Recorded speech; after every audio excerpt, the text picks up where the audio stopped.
महाभारत में शकुनी को इतने पाप के बाद भी क्यों मिला स्वर्ग, जानिए शकुनी के पासे का रहस्य।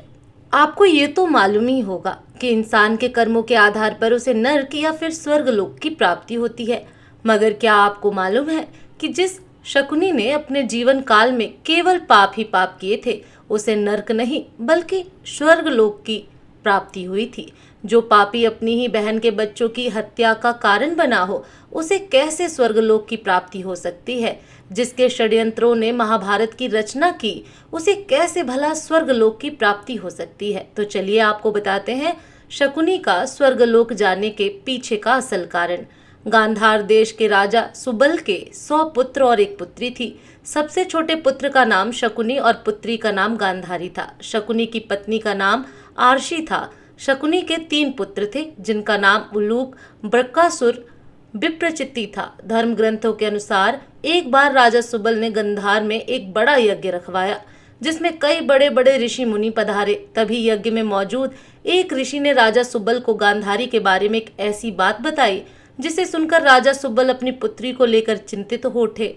ऋषि मुनि ने राजा सुब्बल को बताया कि उनकी पुत्री गांधारी की कुंडली में एक दोष है, और वो ये है कि जैसे ही गांधारी का विवाह होगा, उसके पति की मृत्यु हो जाएगी। अब इस बात से चिंतित राजा सुब्बल ने एक उपाय निकाला। राजा सुब्बल ने अपनी पुत्री गांधारी का विवाह एक बकरे से करा दिया और विवाह के पश्चात उस बकरे को मार दिया गया। ऐसे में गांधारी की कुंडली से वो दोष हट गया।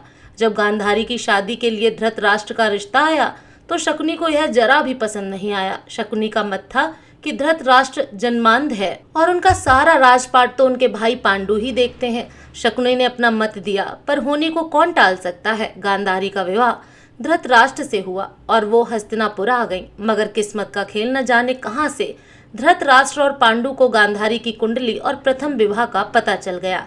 धृतराष्ट्र ने शकुनी समेत गांधार के राज परिवार को बंदी बना लिया।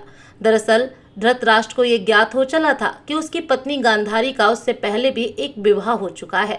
धृतराष्ट्र को इस विश्वासघात से इतना क्रोध आया कि उसने गांधार के संपूर्ण राज परिवार को बंदी बना डाला और उन्हें एक दिन का खाना केवल एक मुट्ठी अनाज ही दिया जाता, जो कि एक व्यक्ति के लिए भी पूरा न था। हाँ, मगर उस एक मुट्ठी अनाज से किसी एक व्यक्ति की जान जरूर बच सकती थी।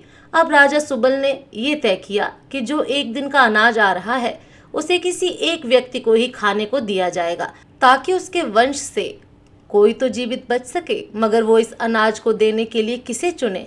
इसके लिए राजा सुबल ने बंदी गृह में मौजूद उसके पूरे परिवार को एक कार्य सौंपा। राजा सुबल ने अपने परिवार को एक हड्डी दी और एक धागा दिया। राजा सुबल ने अपने परिवार को एक हड्डी दी और एक धागा दिया और एक एक कर सभी को बोला कि इस धागे को बिना छुए एक छोर से दूसरे छोर तक लेकर जाओ। इस कार्य में सभी विफल रहे, मगर शकुनी ने ये कर दिखाया। शकुनी मामा के पासे का रहस्य क्या था? शकुनी के पिता ने मरने से पहले उससे कहा कि मेरे मरने के बाद मेरी हड्डियों से पासा बनाना।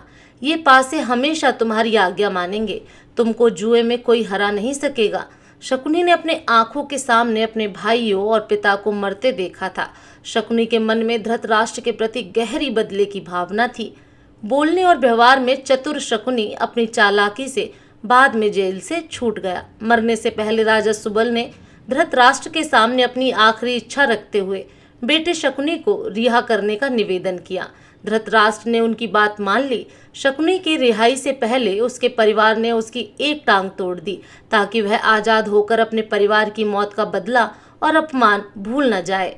पिता के मरने के बाद शकुनी ने उन हड्डियों के पासे बनवा लिए। बाद में वही पासे महाभारत युद्ध का कारण बने। शकुनी ने अपने राज्य वापस जाने के बजाय कौरवों के मन में जहर घोलने और उन्हें उनके विनाश की ओर उकसाने का रास्ता चुना।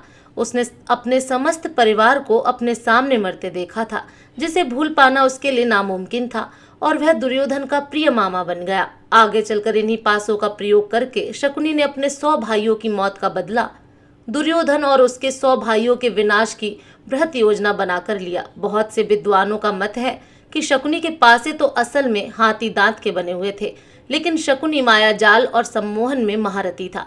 जब पासे फेंके जाते थे तो कई बार उसके निर्णय पांडवों के पक्ष में होते थे, लेकिन शकुनी की भ्रम विद्या से उन्हें लगा कि वो हार गए हैं। शकुनी मामा का वध कैसे हुआ? महाभारत का युद्ध 18 दिनों तक चला। युद्ध के आखिरी 18वें दिन शकुनी मामा का वध हुआ था। सहदेव ने शकुनी का वध किया और उसके जुड़वा भाई नकुल ने शकुनी के पुत्र उलूक को मौत के घाट उतारा। शुरू के 10 दिन भीष्म पितामह ने कौरवों की तरफ से युद्ध का नेतृत्व किया। भीष्म पितामह को अर्जुन ने शिखड़ी की आड़ से मार गिराया। इसके बाद गुरु द्रोणाचार्य कौरवों के नायक बने। गुरु द्रोण ने अगले 5 दिनों तक कमान संभाली। द्रोणाचार्य ने ही 13वें दिन चक्रव्यूह की रचना की, जिसमें अर्जुन के बेटे अभिमन्यु को फंसाकर कौरवों ने बध कर डाला। 14वें दिन अर्जुन जयद्रथ को मार गिराया, क्योंकि उसने ही पांडवों को अभिमन्यु की मदद के लिए जाने वाले रास्ते को रोक रखा था। 15वें दिन युधिष्ठिर व भीम ने अश्वत्थामा की मृत्यु का भ्रम फैलाया और धृष्टद्युम्न ने द्रोणाचार्य का सर धड़ से अलग कर दिया। अगले 2 दिनों तक युद्ध में कर्ण कौरवों के मुखिया बने। 17वें दिन अर्जुन ने कर्ण को खत्म किया। युद्ध के आखिरी 18वें दिन शल्य ने कौरवों की तरफ से मोर्चा संभाला। 18वें दिन ही सहदेव ने शकुनी का सिर काट कर वध किया था। शकुनी की मृत्यु के बाद पासों का क्या हुआ? जब महाभारत का युद्ध हुआ तो उस युद्ध में शकुनी समेत उसके 3 पुत्र भी मारे गए। युद्ध समाप्ति के बाद श्री कृष्ण ने भीम को बुलाया और उस विनाशकारी पासों को नष्ट कर देने को कहा, ताकि भविष्य में महाभारत जैसा सर्वनाश न हो। अर्जुन वहीं से गुजर रहे थे। उन्होंने केवल कृष्ण के पासे नष्ट करने की बात सुनी और उन्होंने स्वयं ही कुछ दूर जाकर एक बड़ी नदी में उन पासों को फेंक दिया। श्री कृष्ण को जब यह बात पता चली तो उन्होंने अर्जुन से कहा कि तुमने बहुत बड़ा अनर्थ कर दिया है। अगर वह पासे बहते हुए किसी के हाथ लग गए तो जुआ फिर से आरंभ हो जाएगा और इंसान की बर्बादी का कारण बनेगा। उनकी यह बात सच साबित हुई। आप देख ही सकते हैं कि आज भी जुआ कितने लोगों की बर्बादी का कारण बना हुआ है। शकुनी को मौत के बाद स्वर्ग क्यों मिला? शकुनी ने अपनी ही बहन के परिवार को तबाह कर डाला, तो फिर क्यों और कैसे उसे स्वर्गलोक की प्राप्ति हुई? दरअसल शकुनी ने जो कुछ भी किया वो उसने अपने परिवार का बदला लेने के लिए किया। उसने ये बुरे कर्म अपने परिवार के साथ हुए अन्याय का प्रतिशोध लेने के लिए किए और इसी कारण मृत्यु के पश्चात शकुनी को स्वर्गलोक की प्राप्ति हुई।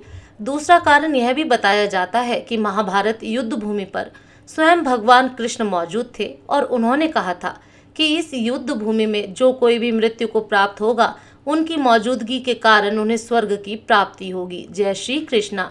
दोस्तों, आपको ये जानकारी कैसी लगी कृपया कमेंट करके ज़रूर बताएं। वीडियो पसंद आया हो तो लाइक करें और ऐसी ही और भी बहुत सारी कहानियों को सुनने के लिए चैनल को सब्सक्राइब ज़रूर करें। अगर आप ये वीडियो फेसबुक पेज पे देख रहे हैं तो पेज को फॉलो करना ना भूलें। धन्यवाद।